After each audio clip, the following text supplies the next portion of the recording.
का वो हाशमिया मुत्तलबी है, वो मेरा नबी मेरा नबी मेरा नबी है। হুজুর করিম সাল্লাল্লাহু আলাইহি ওয়াসাল্লাম বলছেন, একটা সময় আসবে এমন মানুষ যারা কখনো আমাকে দেখেনি, কিন্তু আমাকে দেখার জন্য যদি তাদের সর্বোচ্চ ত্যাগ করতে বলা হয়, সর্বোচ্চ বলতে মাল জান পরিবার পরিজন সবকিছু এক বাক্যে ত্যাগ করতে রাজি হবে শুধু আমাকে দেখার জন্য। এই হাদিসের ব্যাখ্যা অন্য হাদিসের মধ্যে রাসূল করিম সাল্লাল্লাহু আলাইহি ওয়াসাল্লাম দিয়েছেন। এটা আমরা অন্য প্রোগ্রামে বলেছি বিদায় বিস্তারিত যাচ্ছি না, শুধু একটা ইশারা দিচ্ছি। সাহাবায়ে কেরামকে বলেছেন, দেখি বলো তো কার ঈমান অতি আশ্চর্যের, কার ঈমান অ্যামেজিং স্টুপেন্ডাস, কার ঈমান অনেক বেশি আশ্চর্যের, দারুণ, এক কথায় ফ্যান্টাস্টিক। সাহাবায়ে কেরাম বললেন, ইয়া রাসূলুল্লাহ ফেরেশতাদের ঈমান। হুজুর করিম সাল্লাল্লাহু আলাইহি ওয়াসাল্লাম বলেছেন, হে আমার সাহাবায়ে কেরাম, নূরানি আবেশে পরিবেশে থাকা সবকিছু নিজের চোখে দেখে উনাদের ঈমান কেন ফ্যান্টাস্টিক বলছেন? উনারা তো থাকেই নূরানি পরিবেশে। সাহাবায়ে কেরাম বলছেন, ইয়া রাসূলুল্লাহ তাহলে আম্বিয়ায়ে কেরামের ঈমান? তখন হুজুর করিম সাল্লাল্লাহু আলাইহি ওয়াসাল্লাম বলছেন, নবীরা, নবীদের উপর তো জিবরিল আমিন নবীদের চৌখটে ঘরের দরজায় সকাল সন্ধ্যা জিবরিল আমিন ওহী নিয়ে দাঁড়িয়ে থাকে। নবীদের ঈমান কেন আশ্চর্যের হবে? কারণ তারা তো ঈমান, তারা খুদ ঈমান, কারণ তাদেরকে বিশ্বাস করাই হচ্ছে কি ঈমান। তাইলে ইয়া রাসূলুল্লাহ আমাদের ঈমান? আমার নবী বলছেন, স্বাভাবিক তোমরা সাহাবিয়ে রাসূল, তোমরা আমার সাথে বসা, তোমরা আমার সাথে বসা, মানি নূরানি পরিবেশে আবেশে যেরকম ফেরেশতারা বসে থাকে তোমরাও একই পরিবেশে বসা। যখন যা চেয়েছো করে দেখিয়েছি। আমার দিন দেখেছো, রাত দেখেছো, আমার দিন রাত সকাল সন্ধ্যা, আমার চরিত্র, আমার যাবতীয় কিছু তোমাদের সম্মুখে ঈমান আনয়ন করা ছাড়া তোমাদের কাছে অন্য কোনো গত্যন্তর ছিল না।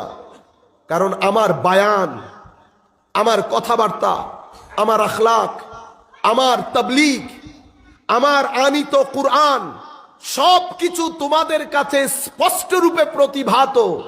আমি সত্য নবী, কোরআন সত্য, আল্লাহ রাব্বুল আলামিন এক।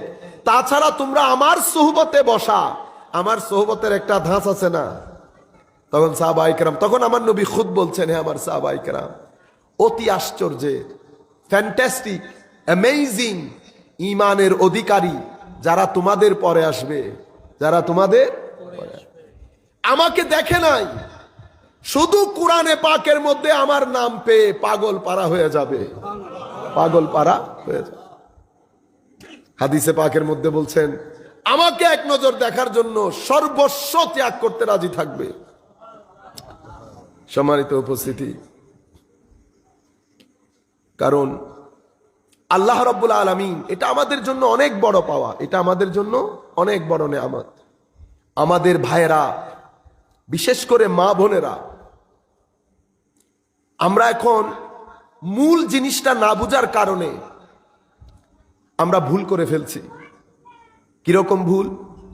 আমরা এখন ফেসবুক খুলি, ইউটিউব খুলে চতুর্দিক থেকে পানি পড়ছে, চতুর্দিক থেকে বৃষ্টির পানি, তো বৃষ্টির পানি চতুর্দিক থেকে। এখন কোনটা নালা দিয়ে গড়িয়ে এসেছে, কোনটা পুকুর হয়ে গড়িয়ে এসেছে আপনি তো দেখছেন না, দেখছেন? কেউ দেখছে না। কোনটা সুপেয়, মানে কোনটা পান করতে পারবেন, আর কোনটা পান করলে আপনি ভাইরাসে আসক্ত, ভাইরাসে আপনাকে ভাইরাস আক্রমণ করবে, এটা তো আপনি জানেন না। এটা জানতে হলে ল্যাব থেকে একজন স্পেশালাইজড কাউকে আনতে হবে, যিনি পানি পরীক্ষা করে বলবেন আপনাদের পুরো এলাকার মধ্যে যে সমস্যা সৃষ্টি হয়েছে, আবাল বৃদ্ধ বনিতা সবাই হসপিটালে দৌড়াদৌড়ি করছে, পেট খারাপ হয়ে গেছে, এটার কারণ হচ্ছে পানিতে সমস্যা আছে। পানির সমস্যা কিন্তু কেউ দেখে নাই। কে দেখেছে? ওই ল্যাবরেটরির স্পেশালাইজড লোক। আমার নবী বলছেন ইন্না মাসালা মা বাআসানি আল্লাহু বিহি মিনাল হুদা ওয়াল ইলম, মুসলিম শরীফের রওয়ায়াত। আল্লাহ আমাকে যেই হেদায়েতের নূর দিয়ে পাঠিয়েছেন সেটা বৃষ্টির পানির মতো, বৃষ্টির পানির মতো। কোরআনে পাকের মধ্যে আল্লাহ বৃষ্টির পানির অনেক মিসাল দিয়েছেন। একটা মিসালে আল্লাহ বলেছেন আনজালা মিনাস সামাই মা ফাসালাত আউদিয়া, সেটা বোধহয় আমি গত মাহফিলে বলেছি। হাদিসে পাকের মধ্যে হাদিসে আমার নবী বলেছেন আমাকে যেই হেদায়েত দিয়ে আল্লাহ পৃথিবীতে পাঠিয়েছেন সেটা বৃষ্টির পানির মতো। পানি যেরকম সব জায়গায় পড়ে, পানি কি শুধু পুকুরে পড়ে? পুকুরে পড়ে না। পানি পুকুরে যেমন পড়ে, পানি নালার মধ্যেও পড়ে, পানি নর্দমায়ও পড়ে, খালেও পড়ে, সমুদ্রেও পড়ে। সব পানি পান করার মতো হয় না। বৃষ্টির পানি কিন্তু সব পান করার মতো। বৃষ্টির পানিতে কোনো সমস্যা নাই। সমস্যা হচ্ছে বৃষ্টির পানি যেই জায়গায় পড়েছে সেই জায়গার যদি দূষণীয় হয় তো বৃষ্টির পানিও দূষণীয় হয়ে গেছে। আমার নবীর হেদায়েতের মধ্যে কোনো দূষণ নাই, হেদায়েতের মধ্যে কোনো দূষণ নাই। কিন্তু সেই হেদায়েত কি পানির পুকুরের মধ্যে পড়েছে না নর্দমার মধ্যে পড়েছে সেটা আমাদেরকে বুঝতে হবে। আমরা কাদের মাধ্যমে বুঝবো? উলামায়ে রব্বানির মাধ্যমে। ইউটিউব থেকে আমি যেই বক্তব্য নিয়েছি সেটা কি নর্দমার পানিযুক্ত বক্তব্য?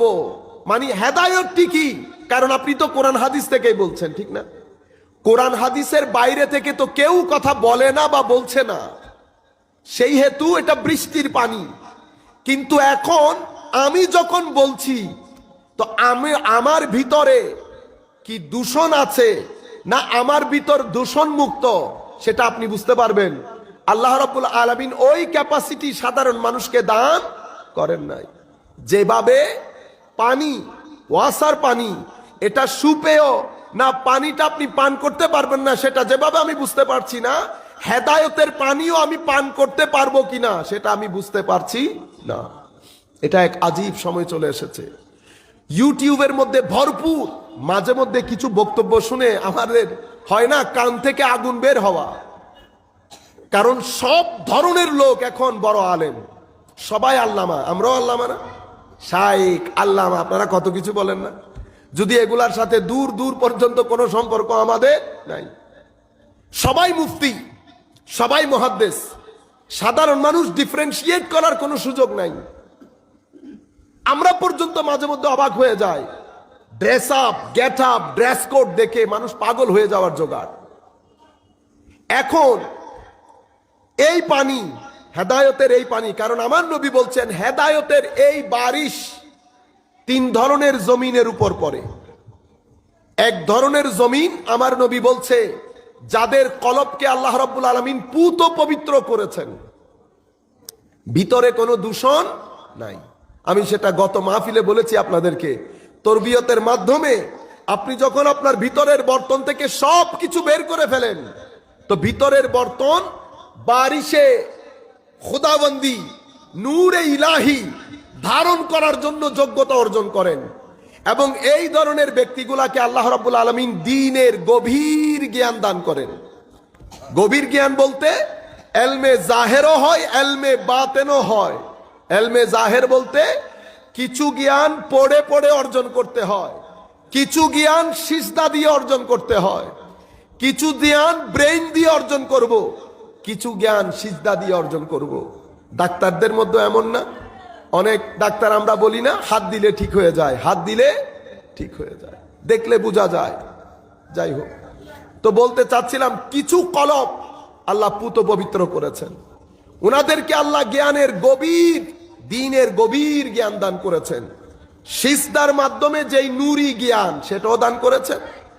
আবার কিতাবপত্রের জ্ঞান, দুই জ্ঞান একসাথে করে আল্লাহ মালামাল করে দিয়েছেন। এদেরকে আমরা ফকিহ বলি, এদেরকে আমরা ফকিহ, যাদেরকে দ্বীনের গভীর জ্ঞান দান করেছেন। এই জমিনের উপর যখন ওই নুরানি বারিশ পড়ে, বৃষ্টি, আমার নবী বলছেন এটা পানিকে ধারণও করে রাখে। আবার লক্ষ কোটি ধরনের ভেজিটেবল, যেটা মানুষ, যেটা খেয়ে মানুষ জীবন ধারণ করে, অসংখ্য ফল মূল শাক সবজি উৎপাদন করে সেই জমিন, যেটা খেয়ে ধান, সবজি, আম, যখন যা প্রয়োজন জমিন সেটা কি করছে? উৎপাদন করছে, আমরা খেয়ে জীবন ধারণ করছি। এখানে যেহেতু হেদায়েতের বারিশ, তো এটা তো আমরা আর খেতে পারবো না, তো এটাকে আমরা কি বলবো? এই হেদায়েতের বারিশ নিজে এলম ধারণ করেন, অতঃপর এলম মানুষের ঘরে ঘরে পৌঁছিয়ে দেন। সেই এলম পেয়ে মানুষ সুপেয় পানি পান করতে পারেন, যার মাধ্যমে মানুষ হেদায়েত লাভ করেন। এটা এক ধরনের জমিন। আরেক ধরনের জমিন বন্দা, আমার নবী বলেছেন বন্দা, বন্দা জমিন। সেটা কি রকম? পুকুর যেরকম পানি ধারণ করে রাখে, কোনো কিছু উৎপাদন করতে পারে না, কিন্তু আপনি কোনো কিছু উৎপাদন করতে চাইলে পুকুর থেকে পানি দেন, পুকুর থেকে পানি দেন। তো আরেক ধরনের জমিন পানিকে ধারণ করে, পানিকে ধারণ করে, কিন্তু কোনো উৎপাদন করতে পারে না। কারা? যাদেরকে আমরা আমাদের ভাষায় আসহাবুর রেওয়ায়া বলি, যারা কোরআন সুন্নতের বিভিন্ন বর্ণনা পরবর্তী প্রজন্মের কাছে পৌঁছিয়ে দেন, রেওয়ায়তের কাজ করেন। কিসের কাজ করেন? রেওয়ায়তের। উনি কনস্টিটিউশন শুধু লিখে দিয়েছেন, দ্যাটস ইট। কনস্টিটিউশনকে এক্সপ্লেইন করতে পারেন না, ব্যাখ্যা করতে পারেন না। ব্যাখ্যা যারা করেন তারা আলাদা। তো আমার নবী বলছেন এরা পানি ধারণ করে, কিছু উৎপাদন করতে পারে না। আরেক ধরনের জমিন পানি ধারণও করে না, উৎপাদনও করে না, পানিটা ওয়েস্ট হয়। আপনারা বুঝতে পেরেছেন? আমি আপনাদেরকে বলতে চাচ্ছি, মা বোনদেরকেও বলবো, আপনারা সব জায়গা থেকে যদি বক্তব্য শোনা শুরু করেন, সব ধরনের কথা, তো সব ধরনের পানি যেমন সুপেয় না, সব ধরনের পানি যেমন আপনার স্বাস্থ্যের জন্য মঙ্গলজনক না, অনুরূপভাবে সব ধরনের বক্তব্য আপনার ঈমানের শরীরের জন্য স্বাস্থ্যকর না। বুঝতে পেরেছেন? কোন ধরনের ঈমান, কোন ধরনের বক্তব্য, কোন ধরনের পানি ঈমানের শরীরের জন্য স্বাস্থ্যকর, আমি আপনাদেরকে 4টা মৌলিক প্রিন্সিপল দেব। যেই বক্তা কথায়, বক্তব্যে রসুল করিম সাল্লাল্লাহু আলাইহি ওয়াসাল্লামের ইশক, আদব, প্রেম, মোহব্বত এটার দর্শ দেয়, এটার শিক্ষা দেয়, যেই ব্যক্তি ইশকে রসুল, আদবে রসুল, হুব্বে রসুলের কথা বলবে, নাম্বার 1। নাম্বার 2, যেই ব্যক্তির কথাবার্তা যখন আহলে বাইত রসুলের কথা আসবে, তখন উনি একেবারে হাত পা গুটিয়ে বড় সম্মানের সাথে, বড় আদবের সাথে কথা বলবেন। যেই ব্যক্তি সাহাবায়ে কেরামের কথা আসলে আদবের সাথে বলবেন। যেই ব্যক্তি আউলিয়া সালেহিনের প্রতি ভক্তি শ্রদ্ধা দেখাবেন। 4টা পেলেন। যেই ব্যক্তির কথাবার্তাগুলো শুনলে আপনার ভিতর নরম হবে, আপনার চোখ দিয়ে পানি বের হবে, আপনি ঈমানের মধ্যে একটা চেরাগ জ্বলে ওঠার ফিলিংস পাবেন, সেই ধরনের বক্তার বক্তব্যের মধ্যে মনে রাখবেন, এই পানি আপনি পান করতে পারবেন, এই পানি আপনি পান করতে পারবেন। দ্বীনের প্রাণ আকীদা, আমল না। দ্বীনের প্রাণ কি? আকীদা, আমল না। এখন আমল কি বাদ দিতে পারবেন? আমাদের এখানে আমরা মিস্টেক করে ফেলি। আকীদা যদি পিঠের নাম হয়, আমল পেটের নাম। পিঠ থেকে যেমন পেট আপনি জুদা করতে পারবেন না, আকীদা থেকে আমলও জুদা করতে পারবেন না। তবে দুইটার মধ্যে সবচেয়ে ইম্পর্টেন্ট হচ্ছে আকীদা, সবচেয়ে ইম্পর্টেন্ট আকীদা। আর আকীদার প্রাণ কি জানেন আপনারা? আকীদার প্রাণ মুহাম্মদুর রাসূলুল্লাহ সাল্লাল্লাহু আলাইহি ওয়াসাল্লামের প্রেম এবং মোহাব্বত, এটাই আকীদার প্রাণ, এটাই আকীদার প্রাণ। আমরা কি বলেছি? আকীদার জান, আকীদার প্রাণ মুহাম্মদুর রাসূলুল্লাহ সাল্লাল্লাহু আলাইহি ওয়াসাল্লামের প্রেম এবং ভালোবাসা। আমল কি? আমল হচ্ছে সেই আকীদা অন্তরে ধারণ করার পর প্রেমটা ভিতরে যখন গজে উঠে, এটা কিছু জিনিসের মাধ্যমে প্রকাশ পায়, মাজাহের বলি, এক্সপোজার। আপনার ভিতরে যখন এশকে রসুল এটার দীপ জ্বলে উঠবে, তো আপনার কিছু কর্মকাণ্ডের মাধ্যমে সেগুলা বোঝা যাবে। যেই কর্মকাণ্ডের মাধ্যমে এটা বোঝা যায় যে আপনার ভিতরে ওই দীপ জ্বলে উঠেছে, সেই কর্মকাণ্ডগুলাকে আমালে সালেহা বলা হয়। আপনি বুঝতে পেরেছেন? দীপ যখন ভিতরে জ্বলে উঠে, এটা মানুষের ব্যক্তিত্বের মধ্যে একটা আমূল পরিবর্তন ঘটায়। দীপ যখন ভিতরে জ্বলে উঠে এশকে রাসূলের, এটা মানুষের চরিত্র জগতে এক বিপ্লব সাধন করে। দীপ যখন ভিতরে জ্বলে উঠে, মানুষের তারজে জিন্দেগি জীবন যাপনের যেই তরিকা, সেটার মধ্যে আমূল পরিবর্তন সৃষ্টি হয়। দিন রাত পরিবর্তন হয়ে যায়। হুজুর করিম সাল্লাল্লাহু আলাইহি ওয়াসাল্লামের এই প্রেম ভরা দ্বীপ যখন ভিতরে জ্বলে উঠে, মানুষের তারজে জিন্দেগির মধ্যে আমূল একটা পরিবর্তন আসে, আমূল একটা পরিবর্তন আসে। আমরা আপনাদেরকে বলেছি যে এই মোহাব্বত, এই প্রেম, এটাই আকীদার জান, এটাই আকীদার জান, এবং এটাই ঈমান, এটাই ঈমান। আমরা এই কথাটা হাদিস শরীফের আলোকে একটু স্টাডি করি। হুজুরে করিম সাল্লাল্লাহু আলাইহি ওয়াসাল্লাম হাদিসে পাকের মধ্যে বলেছেন,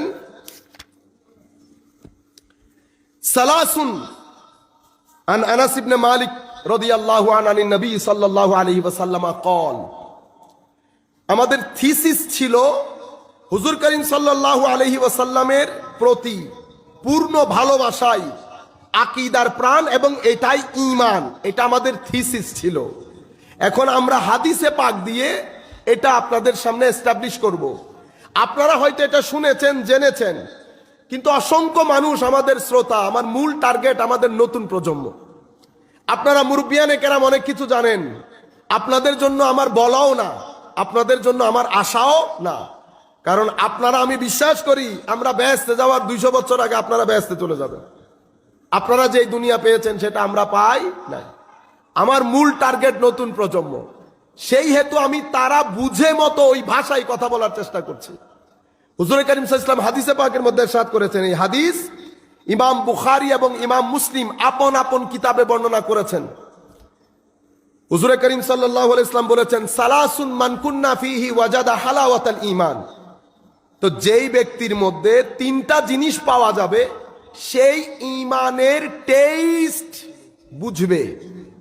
তাইলে টেস্ট অফ ঈমান, ঈমানের স্বাদ পাওয়ার জন্য মূল বিষয় 3টি। তোর মধ্যে প্রথম বিষয় নবী করিম সাল্লাল্লাহু আলাইহি ওয়াসাল্লাম বলেছেন, আইয়াকুন আল্লাহু ওয়া রাসূলুহু আহাব্বা ইলাইহি মিম্মা সিওয়াহুমা। আল্লাহ এবং রাসূল সাল্লাল্লাহু আলাইহি ওয়াসাল্লাম সব কিছুর চেয়ে, আপনার জান মাল সব কিছুর চেয়ে যখন অতি মোহাব্বতের পাত্র হবে, তখন আপনি ঈমানের স্বাদ গ্রহণ করতে পারবেন। তাইলে এটাতে রাসূল পাক সাল্লাল্লাহু আলাইহি ওয়াসাল্লাম ঈমানের স্বাদের কথা বলেছেন, ঈমানের স্বাদ। মনে রাখবেন, এটা বিরিয়ানি। এই এক্সাম্পল গুলা দিচ্ছি সহজ করে আপনাদেরকে কিছু জিনিস বোঝানোর জন্য। এটা বিরিয়ানি, হাজির বিরিয়ানি, অনেক টেস্ট, অনেক টেস্ট। কিন্তু আপনি 104 ডিগ্রি আপনার গায়ের জ্বর, আমি আপনাকে লাখ যদি খাওয়াতে চাই, আপনি খাবেন? আপনার কোনো টেস্ট লাগবে? লাগবে না। তাহলে বোঝা যাচ্ছে আমার মধ্যে ঈমান, আমি লা ইলাহা ইল্লাল্লাহ মুহাম্মাদুর রাসূলুল্লাহ আমানতু বিল্লাহি সব পড়েছি, কিন্তু আমার নবী বলছে যে আপনার ভিতরে ঈমানের শরীরে গায়ের জ্বর আসতে পারে, গায়ের জ্বর আসতে পারে। তো ইয়া রাসূলুল্লাহ সাল্লাল্লাহু আলাইহি ওয়াসাল্লাম, আমি আমার খাদ্যগুলোর মধ্যে, তো মুমিনের খাদ্য কি? মুমিনের খাদ্য সালাত, সওম, যাকাত, হজ, এগুলা তো খাদ্য। তো বলা হচ্ছে এই তাবত, কারণ অন্য riwayতের মধ্যে আমার নবী কি বলেছেন, হালাওয়াতুল ইসলাম। 3টা জিনিস না থাকলে ইসলামের হালাওয়াত তথা আমালের স্বাদ গ্রহণ হয় না, আমালের স্বাদ গ্রহণ হয় না। তো ইয়া রাসূলুল্লাহ, স্বাদ কেন গ্রহণ হয় না? তো বলা হচ্ছে আমি এটা বুঝতে পারছি যে নিশ্চয়ই আমার ঈমানের শরীরের মধ্যে গায়ের জ্বর এসেছে। অসুস্থ, উনি অসুস্থ। তো অসুস্থ তো সর্দির অসুস্থ অসুস্থ, দাঁতের ব্যথার অসুস্থ অসুস্থ, কানের অসুস্থ, পেটের ব্যথা অসুস্থ, ক্যান্সার হলেও আমরা কি বলি? অসুস্থ। সব অসুখ কি সমান? কিছু অসুখ 3 দিন ঘরে থাকলে চলে যায়। আপনি শুধু মধু, লেবু, পানি গরম করে মধু আর লেবু দিয়ে কম্বিনেশন করে খেলে কিছু অসুখ এমনিতেই চলে যায়, কিছু অসুখ এমনিতেই চলে যায়। আবার কিছু অসুখের জন্য প্যারাসিটামল লাগে, কিছু অসুখের জন্য অ্যান্টিবায়োটিক লাগে। কিছু অসুখ এমন আপনি যতক্ষণ পর্যন্ত সেই অঙ্গ কেটে ফেলে না দেবেন আপনার অসুখ যায় না। কিছু অসুস্থতা আপনাকে মৃত্যুর দিকে নিয়ে যায়। সবাই অসুস্থ, সবাই অসুস্থ। আল্লাহ রাব্বুল আলামিন আমাদেরকে এই ধরনের অসুস্থতা থেকে হেফাজত দান করুন। মুরব্বিয়ানে কেরাম বিশেষ করে ওনাদেরকে আল্লাহ রাব্বুল আলামিন হায়াতে তৈয়বা তবিলা তাহেরা দান করুন। তো এখন আপনি নামাজ পড়ছেন, স্বাদ নাই কেন? আমার নবী বলছে 3টা জিনিস না থাকলে আপনি স্বাদ পাবেন না। তোর মধ্যে প্রথম জিনিস মুহাব্বতে মুস্তাফা সাল্লাল্লাহু আলাইহি ওয়াসাল্লাম। এখানে আল্লাহর মহব্বতের কথা এসেছে, মনে রাখবেন।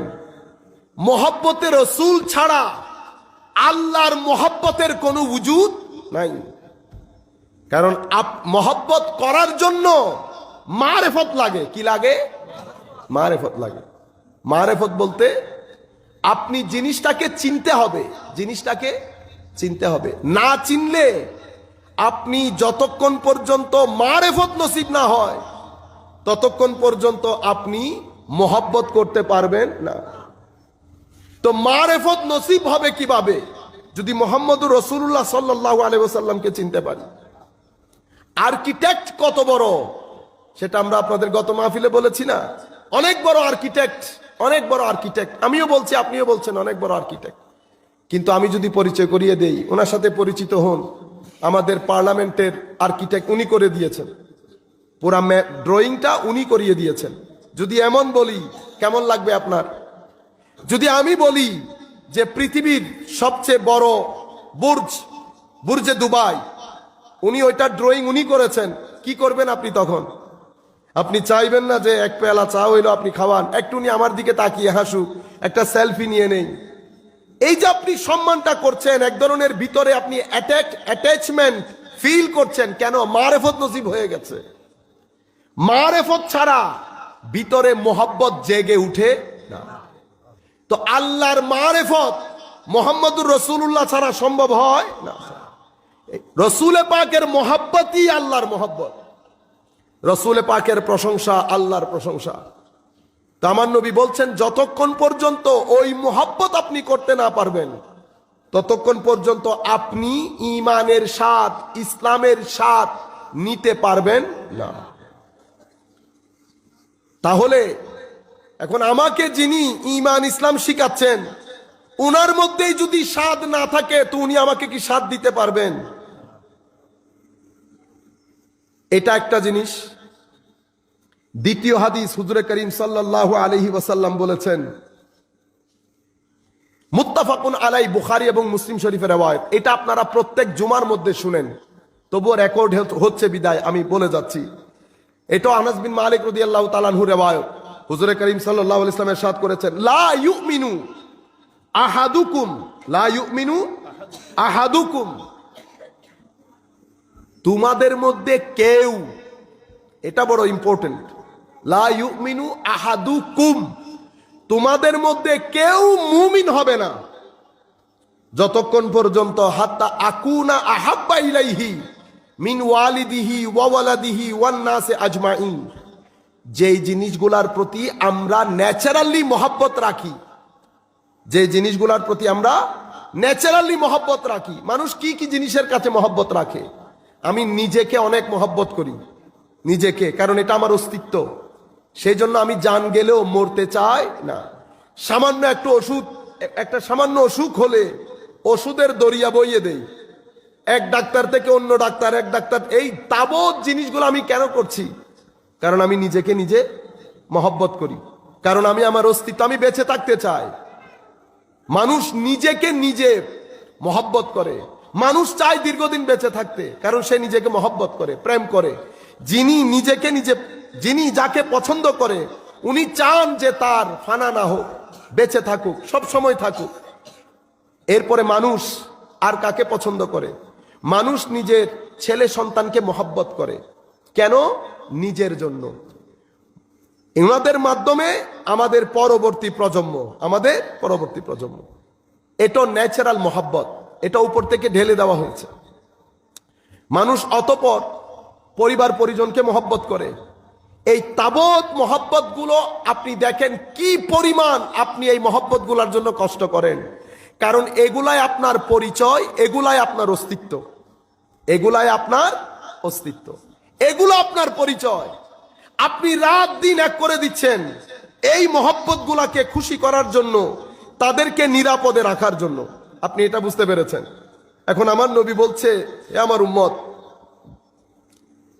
আমি কিন্তু তোমার নফসের চেয়েও কাছে। আউলা বিল মুমিনিনা মিন আনফুসিহিম, আমি তোমার নফসের চেয়েও কাছে, তোমার জানের চেয়েও কাছে।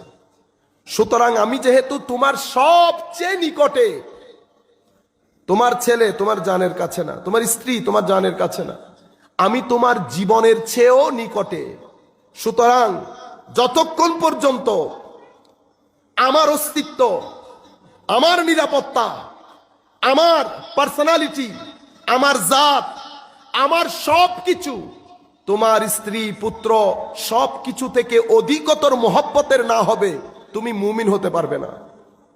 তুমি কি হতে পারবে না? তোমাদের মধ্যে কেউ মুমিন হতে পারবে না। আমাদের থিসিস কি ছিল? থিসিস ছিল রাসূল করিম সাল্লাল্লাহু আলাইহি ওয়াসাল্লামের মহব্বতই আমাদের আকীদা, ঈমানের জান, বরং এটাই ঈমান। আমরা দুটি হাদিস আপনাদের সম্মুখে তেলাওয়াত করেছি। এই হাদিসের মধ্যে স্পষ্টভাবে রাসূল করিম সাল্লাল্লাহু আলাইহি ওয়াসাল্লাম বলছেন, তোমাদের কেউই মুমিন হবে না যতক্ষণ পর্যন্ত তোমরা যাদেরকে ভালোবাসো, তোমাদের স্ত্রী পুত্র, সবার চেয়ে তোমার অন্তরে আমার প্রতি বেশি ভালোবাসা না হবে, তুমি মুমিন হতে পারবে না। দেখেন, আমি যার বক্তব্য শুনেছি সে কি আমাকে এই তালিম দিয়েছে? সে আমাকে আমলের কথা বলেছে। আমাদের অনেক ভাই বলেন, আমি আপনাদেরকে আবারও বলছি, আমল অনেক গুরুত্বপূর্ণ, তবে এই গুরুত্বপূর্ণ জিনিসকে ছেড়ে আমল গুরুত্বপূর্ণ না, বরং আমল তখন গুরুত্বপূর্ণ যখন এই গুরুত্বপূর্ণ জিনিস আমার কাপের মধ্যে থাকবে। সেটা কেন হয়েছে আমি আপনাকে দুইটা হাদিস দুই ধরনের দিয়ে আমি বলবো কেন এটা হয়েছে, কেন আমি এই কথাটা বলছি।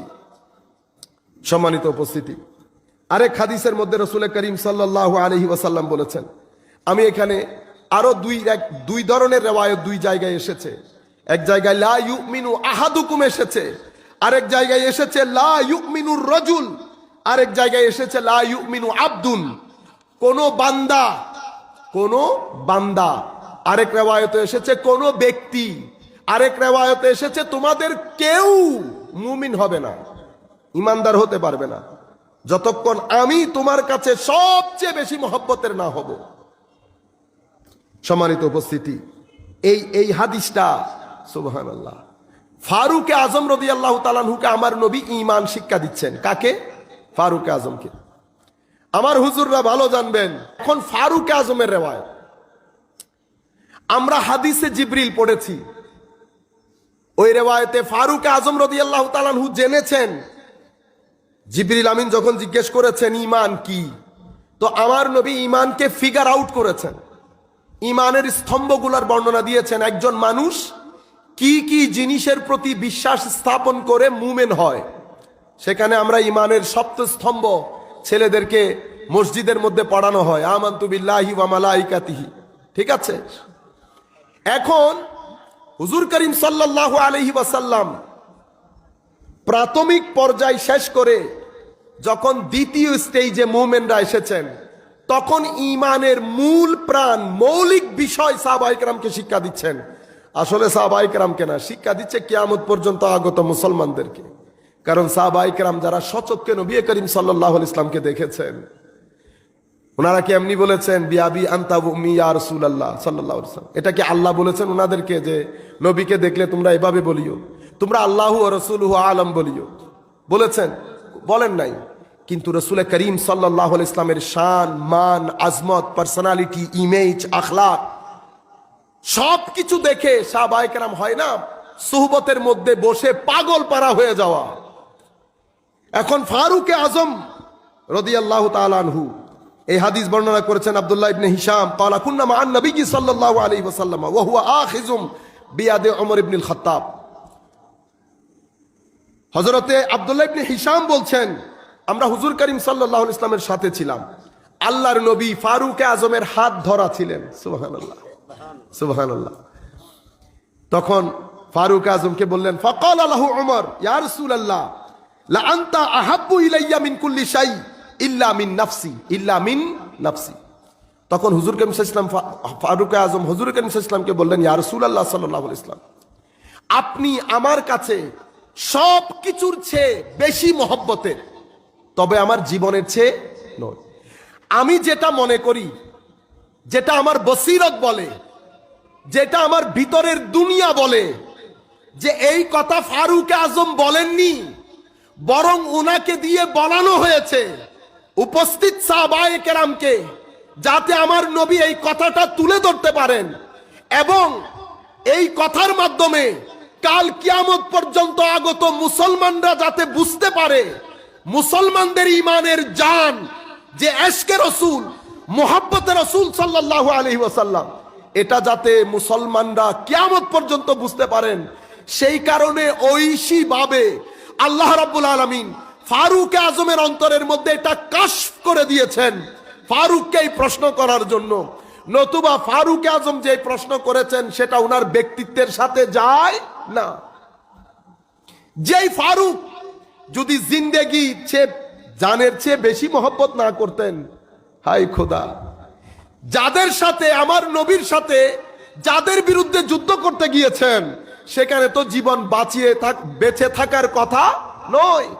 আপনি একজন তিনজনের সাথে লড়তে পারবেন, 10 জনের সাথে পারবেন না।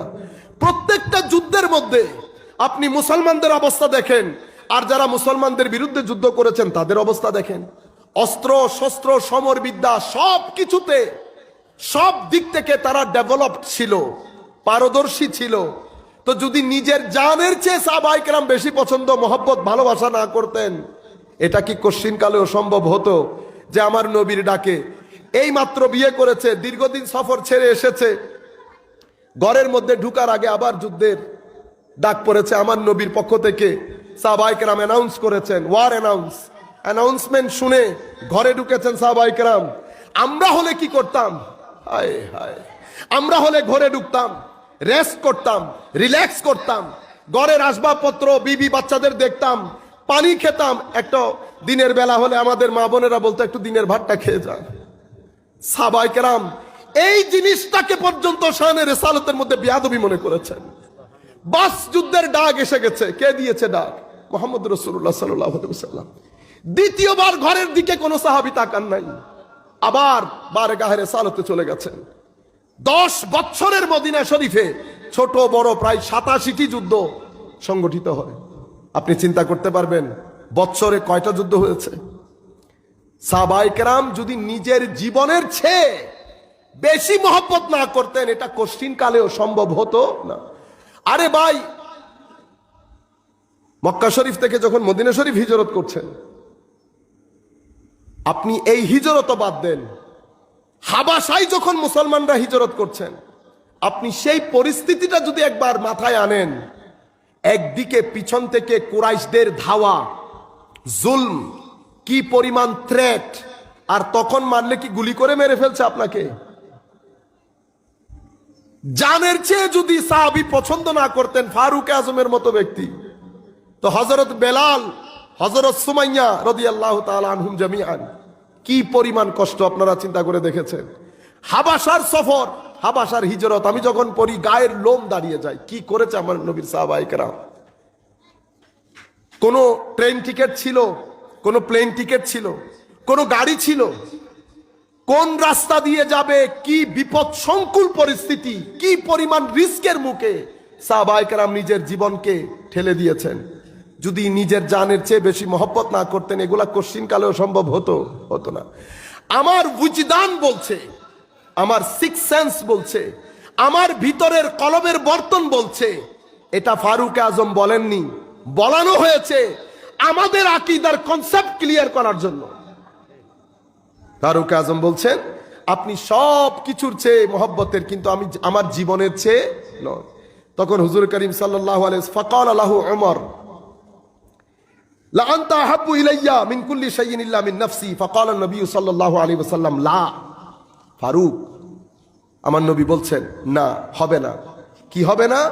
ওয়াল্লাযী নাফসি বিয়াদিহি হাত্তা আকুনা আহাব্বা ইলাইকা মিন নাফসিকা, যতক্ষণ পর্যন্ত আমি তোমার নফসের চেয়েও, তোমার জানের চেয়েও বেশি মহব্বতের না হব, ঈমান হবে না।